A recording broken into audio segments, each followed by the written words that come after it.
and we can 90% Also, aquaculture is also not doing well because of various factors. Aquaculture కూడా సరిగా లేదు. If you take agriculture and allied sectors together, it might impact the GSDP this fiscal year, but 26-27. GSDPకి balance చేసుకోవచ్చు కానీ suffering ఉంటుంది. Majority people are depending on agriculture.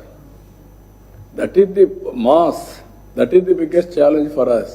Now that is where I am asking natural farming. Go for natural farming. It will be useful for milk fodder కు ఉపయోగపడుతుంది. Fodder కాకపోతే మల్చింగ్కి ఉపయోగపడుతుంది. కాకపోతే livelihood కొంతమంది 32 వెరైటీస్ ఆఫ్ గ్రెయిన్స్ సోయింగ్ చేస్తే periodical income వస్తూ ఉంది. కొంతమంది ₹1,00,000 సంపాదించారు నేచురల్ ఫార్మింగ్లో dry sowing. That is PDMS. PDMS ఏంటి? మీరు విత్తనాలు వేసిన తర్వాత 6 నెలల వరకు చెడిపోకుండా ఉంటాయి, పురుగులు తినకుండా ఉంటాయి. That is the beauty of that.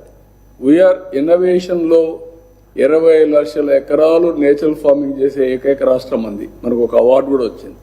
నువ్వు ఏదైనా కొత్త ఆలోచన ఇస్తే నెక్స్ట్ మినిట్ బాగుంటే అమలు చేస్తాం.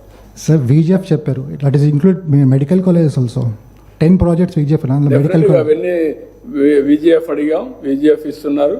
వీఆర్ గోయింగ్ బెస్ట్ ట్రస్ట్లు కూడా వస్తాయి. ఎవరైతే non profit organization first priority ఇస్తాం, వాళ్ళు డబ్బులు ఎక్స్పెక్ట్ చేయరు, సమర్థవంతంగా రన్ చేస్తారు. అది చెప్పాం కదా, అన్ని చేస్తున్నాను. పనులు చేస్తే డబ్బులు వస్తాయి, పనులు చేయకపోతే డబ్బులు రావు. సెల్ఫ్ ఫైనాన్సింగ్ ప్రాజెక్ట్ అన్న అమరావతి గుర్తుపెట్టుకోవాలి మీరు. ఇటు ఎంత ఖర్చు పెడుతున్నామో దాంట్లో ఆదాయం దాని కిందనే వస్తుంది. ఆ ల్యాండ్స్ అన్ని మానిటైజ్ చేస్తాం, రేపు అమ్ముతాం. అమ్మితే ఆటోమేటిక్గా హైదరాబాద్లో ఏమైంది, ఎంతమంది ఎగతాళి చేశారు. ఈరోజు హైదరాబాద్ పరిస్థితి ఏంటంటే ఒక ఎకరా 200 కోట్లు. 200 కోట్లు ఒకసారి 3,000 కోట్లు 4,000 కోట్లకు ఆక్షన్ వేసుకునే పరిస్థితికి వచ్చారు. వెల్త్ క్రియేషన్ చేయడం తెలియాలండి. ఒక సిటీ కడితే వెల్త్ క్రియేట్ అవుతుంది. ఒక ఇండస్ట్రీ వస్తే మీరు అంత మునుపు కియా సిటీ వచ్చిన తర్వాత, కియా మోటార్స్ వచ్చిన తర్వాత ఆ ఏరియా ఎంత ట్రాన్స్ఫార్మ్ అయిందండి.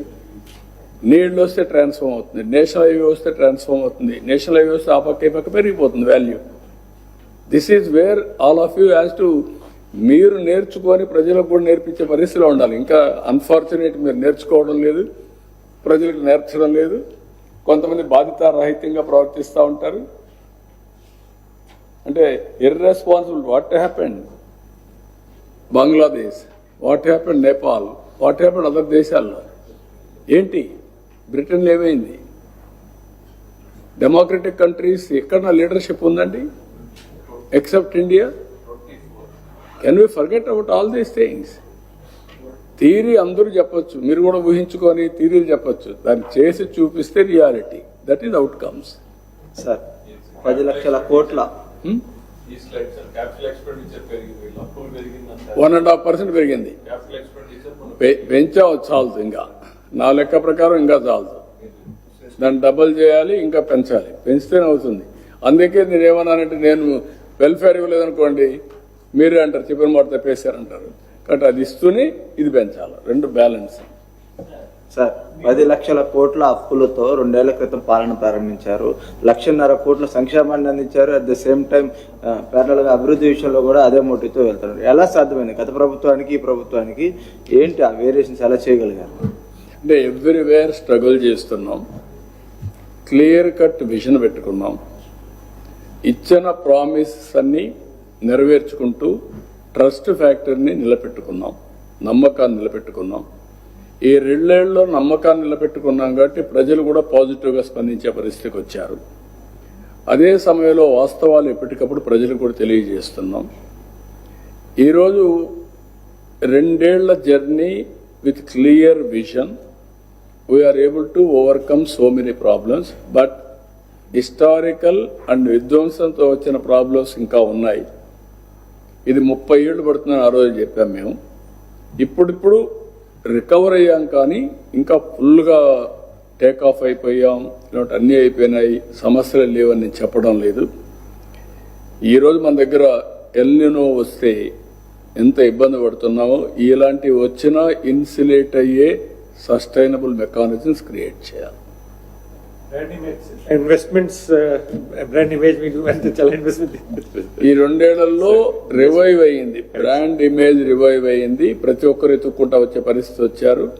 ఆ విషయం నేను మళ్ళా ఒకసారి మాట్లాడతా. ఇప్పుడు నేను పొలిటికల్ గా డిబేట్ కాను, డిబేట్లు జరగాల్సిన అవసరం ఉంది, అవి మళ్ళీ మాట్లాడతా. ఈ రోజు నేను మెయిన్ గా ఎక్కడ ప్రారంభించాం, ఎందుకు ఆ రోజు ఉండే ఆ పరిస్థితులు వచ్చాయి, దానికి కారణాలు, ఇప్పుడు ఎక్కడ దాకా వచ్చాం, దీనికే పరిమితం అయితే ఈరోజు డిస్కషన్ అంతా. నెక్స్ట్ మీరు పాలిటిక్స్ అవన్నీ చాలా టైం ఉంది, I can answer. Leader leader leader అని మాట్లాడుతున్నా. Leadership is very very important in any walks of life. ఒక లీడర్ వస్తే విధ్వంసం జరగచ్చు, ఒక లీడర్ వస్తే వికాసం రావచ్చు. ఏ ఫీల్డ్ అయినా ఏదైనా లీడర్ బాగుంటే sky is the limit. Very very inspiring time we are all living. Sir ఈ 2 years మీకు ఎలా కనిపిస్తుంది సార్? నా జీవితంలో ఎప్పుడు కూడా ఇంత హార్డ్ వర్క్ చేయలేదు. నేను ఎప్పుడూ హార్డ్ వర్క్ చేసే వ్యక్తిని నేను. కానీ very very deep rooted destruction happen. మామూలు కాదు. నేను I have seen inefficient people, I have seen political కొద్దిగా టింజ్ అయ్యే వాళ్ళని చూశాను, కొంతమంది కరప్షన్ కూడా చూశాను. అన్నిటికీ కలిపి పరాకాష్ట డిమోరలైజేషన్, డీప్ రూటెడ్ బర్డెన్. అంటే ఎంత అఘాతం అంటే అంత అఘాతం, 1-2 కాదు. దాన్ని మీరు ఈరోజు నేను ఎన్నోసార్లు చెప్పాను, అది అతిశయోక్తుడు కాదు. కేంద్రం హెల్పింగ్ హ్యాండ్ ఇచ్చారు. వెంటిలేటర్ పైనుండే ఆర్థిక వ్యవస్థని ఒక్కోసారి ఆ వెంటిలేటర్ పైన ఉన్నప్పుడు ఏమవుతుందంటే మనిషి తీసి సరిపోతాడు. ఆ వెంటిలేటర్ పైన బతికించుకుంటే రికవర్ అయితే గ్రాడ్యువల్గా మళ్ళా సస్టైనబిలిటీ వస్తే యూ కెన్ డూ వండర్స్. ఆ పరిస్థితిలో హెల్పింగ్ హ్యాండ్ ఇచ్చారు. దానికి కారణం ప్రజలు ఇచ్చిన ఓటే. మళ్ళీ ఆ రోజు ప్రజలు చూపించిన విజ్డమ్ ఆంధ్రప్రదేశ్కి ఒక బ్రహ్మాండమైన బ్రహ్మాస్త్రంగా తయారైంది. కేంద్రం పూర్తిగా సహకరించారు, అందరూ కలిసి పనిచేశాం. ఇక్కడ పవన్ కళ్యాణ్ కూడా కలిసి పనిచేశాం. ఆయన, నేను, మోడీ గారు, అంటే కేంద్రం అందరూ కూడా వాళ్ళు హెల్పింగ్ హ్యాండ్ ఇవ్వచ్చు, కానీ దాన్ని అందిపుచ్చుకునే శక్తి మనకు ఉండాలి. తాత్కాలికంగా అన్ని రాష్ట్రాలు ఉన్నాయి, వాళ్ళకు ఒక రాష్ట్రానికే డబ్బులు కూడా ఇవ్వలేరు. ఇప్పుడు నేను సిఎస్ఎస్ నేను డబ్బులు పే చేయలేదు అనుకోండి, వాళ్ళు ఇవ్వరు.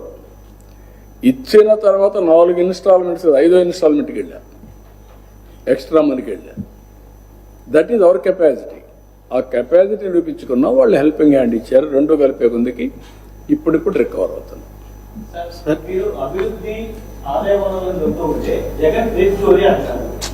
ఇప్పుడు ఆ రాజధానికి సంబంధించి అమరావతి కట్టుకున్న జగన్, నిరంకుశపాలన చేసిన జగన్ గ్రేట్ స్టోరీ అనే ఆధారంగా అంటారా?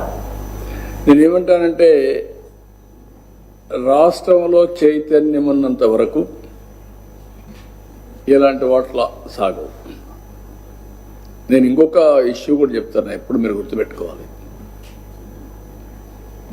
దుర్మార్గమైన వ్యక్తుల నుంచి కూడా చరిత్రలో ప్రజలకు రక్షణ కావాలంటే ఓసారి దేవుళ్ళు కూడా సవాలైనాయి ధర్మాన్ని కాపాడడానికి. కాపాడి వచ్చారు. అలాంటిదే మనకు ఇది పెద్ద పరీక్ష అనేదానికంటే కూడా ఇలాంటి వాళ్ళు మాట్లాడుతూనే ఉంటారు. అదే కానీ అతను పాలిటీషియన్ కాకుండా ఇన్ని పనులు చేస్తే ఒక్క నిమిషం ఉండేవాడు. మీకు కూడా పొలిటికల్ పార్టీ, మీరు రాసే రాతలు ఈక్వల్ బ్యాలెన్సింగ్, అదే దావూద్ ఇబ్రహీంకి ఎవరు మీరు, ఇన్ని చాలా ఉన్నాయి. అవన్నీ నేను మళ్ళా మాట్లాడతాను. ఈరోజు నాకు ఎకానమీ గురించే ఎన్నేయండి, అదర్వైజ్ నా పర్పస్ సర్వ్ కాదు. నేను ఎకానమీ మీద వెళ్తాను. రేపో ఎల్లుండి మీరు అడిగినప్పుడు ఒక విశ్లేషణ చేయాలంటే వ్యక్తుల మీద విశ్లేషణ, రాష్ట్రం పైన విశ్లేషణ, సమాజం పైన విశ్లేషణ, past and present and future పైన విశ్లేషణ, అక్కడే ఎక్కువ చెప్పాడు ఎవరు. I'm a direct witness. Sir, one question to you. So you've talked about the Amravati's capital expenditure and how long it has taken the last 2 years, despite having laid foundation in 2019. The last 5 years, you've not seen any kind of development. On one side, we're bringing in investments, be it in terms of Visakhapatnam economic zone as well as Tirupati and Amravati as well. On the other side, even as we're getting in infrastructure development and several other companies, global companies, to invest into Andhra Pradesh and re-informing and re-emerging brand Andhra Pradesh. There are a lot of topics that are coming to the next 5 years. There might be a change in capital. We are going to not allow Amravati to go ahead and increase in what potentially could be the capital of Andhra Pradesh in all grandeur. No, it is very clear. People will talk all these things. Ultimately, Praja Chaitanyam, awareness among public is very, very important. That is what we are building. Ultimately, that is the solution. Or otherwise, if people will decide negatively, they want to bring down their future, nobody can do that. First of all media here. What happened earlier, what is happening today, is it not the right model or not?